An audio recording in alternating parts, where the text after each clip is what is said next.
सभी लोगों को नमस्कार। और आशा करते हैं आप लोग सभी होंगे और अपने तैयारी को अंतिम चरण में पहुंचाने में कोशिश में लगे होंगे। झारखंड में अभी वैकेंसी का दौर चालू है, होनी भी चाहिए, क्योंकि काफ़ी दिनों से यहाँ वैकेंसी जो है नहीं आ रही थी। कल इसी दौर में देखिए जेपीएससी द्वारा जो है बाल विकास परियोजना पदाधिकारी सीडीपीओ, जो चाइल्ड डेवलपमेंट प्रोजेक्ट ऑफिसर जो होते हैं, उनका वैकेंसी कुल 64 पदों के लिए जारी की है। तो आज हम लोग सीडीपीओ के बारे में बात करेंगे,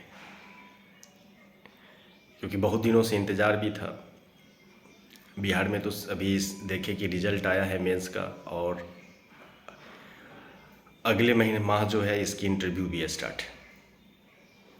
तो आखिर सीडीपीओ का सिलेबस क्या है, मुख्य बिंदु पे बात करेंगे। क्या क्या है, कैसे पढ़ें, रणनीति क्या होनी चाहिए।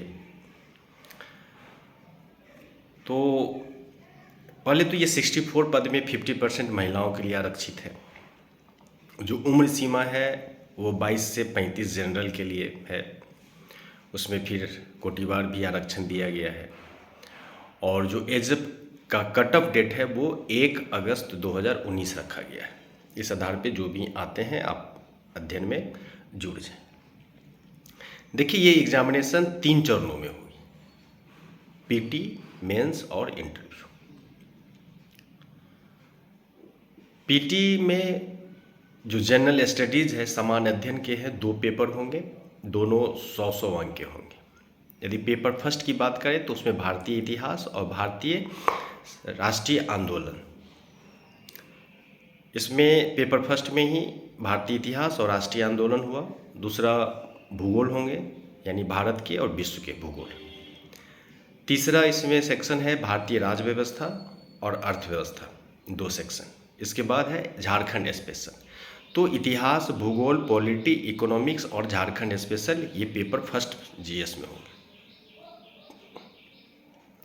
यदि पेपर सेकंड की बात करें पीटी में ही, तो उसमें आपके करंट अफेयर्स होंगे, जनरल साइंस होंगे, physics, chemistry, biology, science tech, ये सभी, और जनरल मेंटल एबिलिटी टेस्ट मतलब रीजनिंग, ये पेपर सेकंड में होंगे। दोनों को कंबाइंड करके फिर आपकी मेरिट लिस्ट बनेगी, फिर इसमें क्वालिफाई करेंगे तो फिर आप मेंस में अपीयर होंगे। मेंस में टोटल 600 अंक के होंगे। हिंदी, जनरल हिंदी जो होते हैं 100 अंक के होंगे। इसमें आप क्वालिफाई नेचर है, इसको मेरिट लिस्ट में जोड़ा नहीं जाएगा, और इसमें आपको 30 अंक लाने हैं कम से कम। इसके बाद आपके जीएस के 2 पेपर होंगे, पेपर फर्स्ट, पेपर सेकेंड, ये दोनों 100 अंक के होंगे, यानी कुल 200 अंक के ये पेपर होंगे। अब यहाँ पे वैकल्पिक विषय एक आपको चुनना है। कोई गृह विज्ञान भी ले सकते हैं, कोई मनोविज्ञान भी ले सकते हैं, कोई समाजशास्त्र सोशलॉजी भी ले सकते हैं, कोई श्रम एवं समाज कल्याण भी ले सकते हैं, लेबर एंड सोशल वर्क। तो एक्चुअली गृह विज्ञान, मनोविज्ञान और समाजशास्त्र के संदर्भ में एक्चुअली मुझे जानकारी नहीं है। एलएसडब्ल्यू एक्चुअली मेरा पेपर भी रहा है बिहार लोक सेवा आयोग के दरमियान, जब दिए मेंस, और उस पेपर में बेहतर अंक भी मुझे मिला है।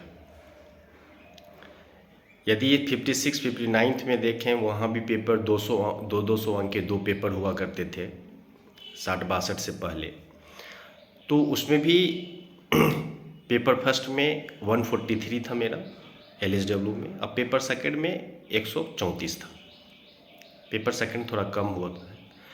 जो एलएसडब्ल्यू के पेपर हैं, यदि आप अच्छे तरह से तैयारी कर लेते हैं और कुछ बेहतर लिखते हैं, आपकी फ्रेमिंग अच्छी होगी, आपका प्रेजेंटेशन यदि अच्छा होगा, तो आपका मार्क्स बहुत अच्छे आते हैं। मैं इसलिए बोल रहा हूँ कि यदि किसी नोट्स के पीछे जाएंगे कि इनका नोट्स पढ़ लेंगे, इनका नोट्स पढ़ लेंगे, एग्जामिनेशन दे देंगे, थोड़ा भी यदि पैटर्न चेंज हुआ तो फिर आपका नहीं होगा।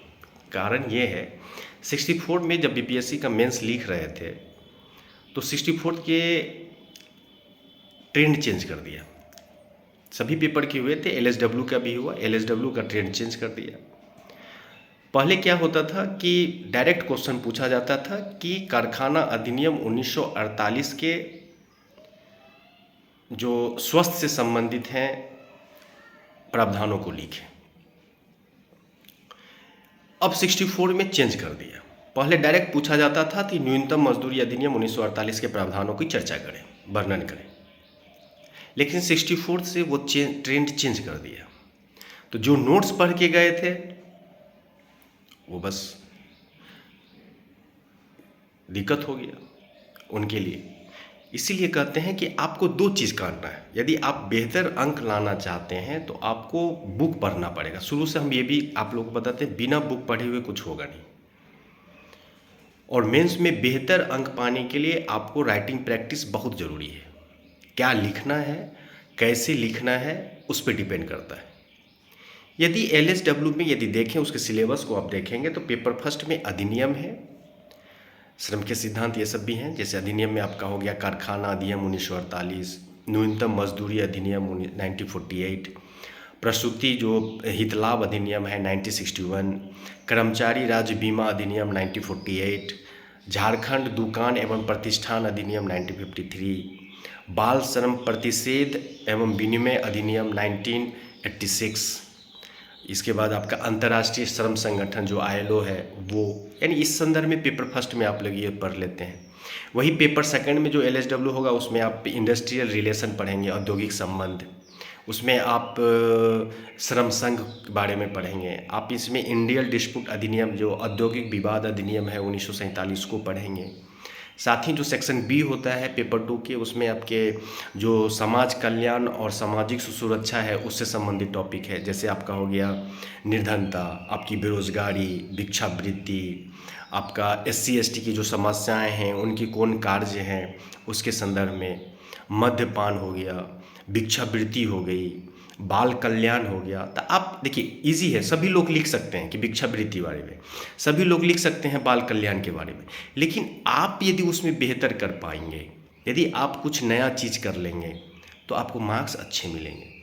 देखिए मैं यदि कहूँ तो LSW में इंदुबाला का किताब मैंने पढ़ा, और एक ही किताब है उसको आपको पढ़ना है हिंदी मीडियम में, और दूसरा मैंने पंकज तिवारी सर का नोट्स लिया। दोनों नोट्स को लेके करंट जो है अपडेट गूगल्स जो है बाबा का प्रयोग किया, इंटरनेट से उसको अपडेट करते हुए लिखे, बेहतरीन मार्क्स हमेशा पाए।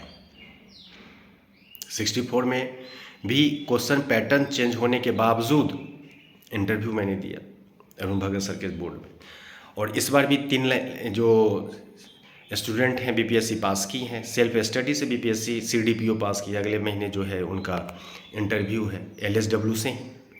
तो आप यदि बेहतर कर लेते हैं, आप प्रेजेंटेशन अच्छे कर लेते हैं, धाराओं के साथ अच्छा फ्रेमवर्क करने के बाद यदि आप लिख देते हैं, तो मैं गारंटी देता हूं कि आपका LSW में सबसे बेहतर मार्क्स होगा।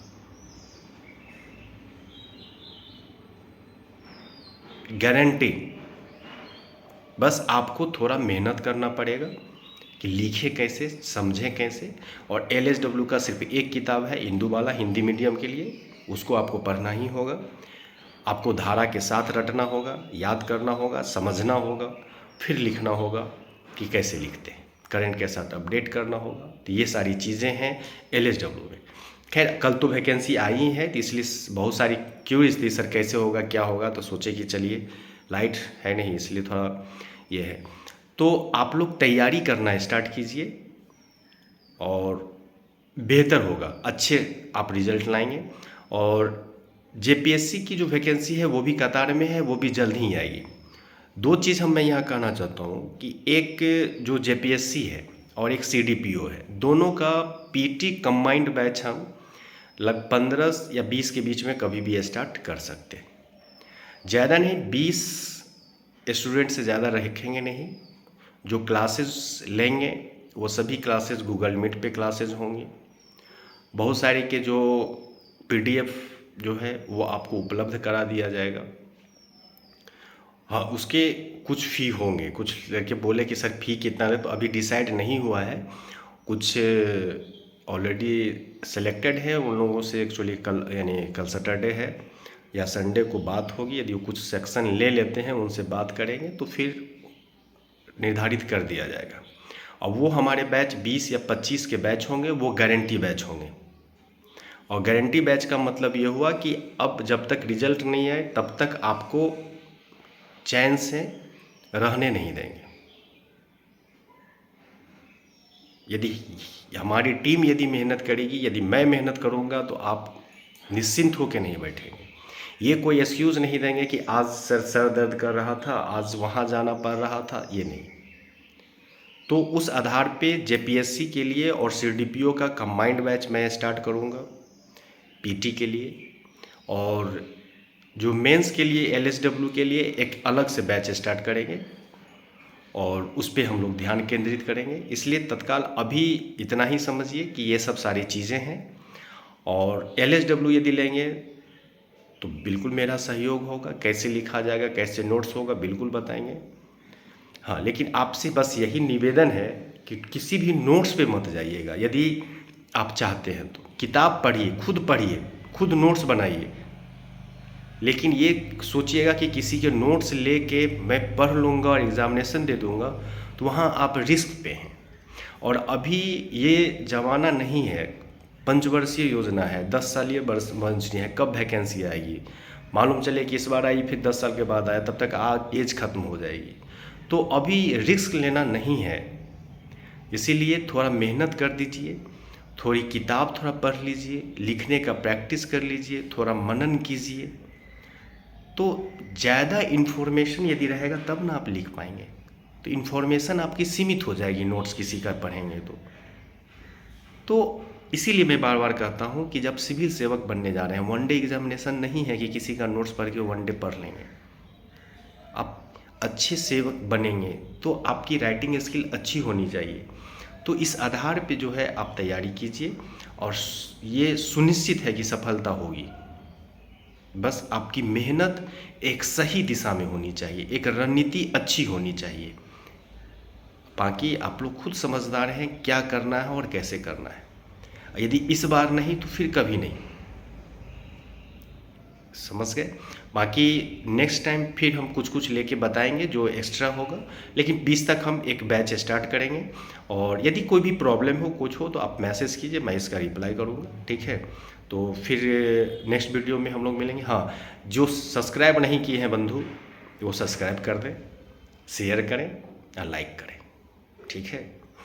हाँ, सब्सक्राइब करना मत भूलिए, क्योंकि हमारे मित्र लोग बोलते हैं कि लास्ट में कम से कम ये बोल दीजिए, तो इसलिए बंधु आप लोग सब्सक्राइब तो ज़रूर कर दीजिए, ठीक है। चलिए, ढेर सारी शुभकामनाएं आप सभी लोगों को। पढ़िए और आगे बढ़िए, ठीक है। इस बार नहीं तो कभी नहीं, और एकदम निश्चिंत होकर पढ़िए। कोई दिक्कत हो बिल्कुल आप कॉल कीजिए, नंबर नहीं है मांग लीजिए, मैं नंबर भी दूंगा। लड़के कॉल करते हैं और मैं बात भी करता हूँ, जहाँ तक होता है। जो चीज़ में मुझे नहीं आता, फ्रैंकली मैं कहता हूँ नहीं आता, लेकिन जहाँ मुझे आता है तो मैं फ्रैंकली कहता हूँ जो हम बेहतर हैं, ठीक है। तो कोई दिक्कत नहीं है। फिर नेक्स्ट वीडियो में मिलते हैं। धन्यवाद, शुभकामनाएं।